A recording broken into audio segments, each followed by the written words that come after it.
കേന്ദ്ര മന്ത്രി അമിത് ഷായുടെ പ്രസ്താവന മാത്രമാണ് കേരളത്തിലെ ജനങ്ങളെ ഒറ്റക്കെട്ടായി പ്രകൃതി ദുരന്തത്തെ നേരിടുന്നതിനുള്ള ശ്രമം നടത്തിക്കൊണ്ടിരിക്കുന്നതിനിടയിൽ രാഷ്ട്രീയ പ്രേരിതമായ പ്രസ്താവന അമിത് ഷായുടേത് മാത്രമായിരുന്നു. പരസ്പരം യോജിച്ചു നിന്ന് പ്രവർത്തനങ്ങളെ ഏകോപിപ്പിച്ച് അവിടെയുള്ള ഓരോ മനുഷ്യൻ്റെയും ജീവൻ കണ്ടെത്താനും ഓരോരുത്തരെയും മണ്ണിനടിയിൽ നിന്നുൾപ്പെടെ നദിയിൽ നിന്നുൾപ്പെടെ വീണ്ടെടുക്കാനും സാധിക്കേണ്ട സമയത്ത് ഇത്തരം തെറ്റായ സമീപനങ്ങൾ ആരെയും സഹായിക്കുന്ന ഒന്നല്ല എന്നെല്ലാവർക്കും അറിയാം. ദുരന്തമുണ്ടായ ഈ പ്രദേശങ്ങളിൽ ഓറഞ്ച് അലർട്ടായിരുന്നു കേന്ദ്ര ഗവൺമെൻറ്റിൻ്റെ ഏജൻസികൾ പ്രയോഗിച്ചത്.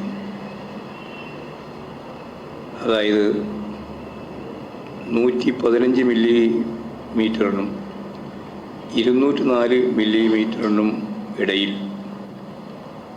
മഴ പെയ്യുമെന്നായിരുന്നു കേന്ദ്ര കാലാവസ്ഥാ കേന്ദ്രത്തിൻ്റെ മുന്നറിയിപ്പ്. എന്നാൽ ആദ്യത്തെ 24 മണിക്കൂറിൽ 200 മില്ലിമീറ്ററും അടുത്ത 24 മണിക്കൂറിൽ 372 മില്ലിമീറ്ററും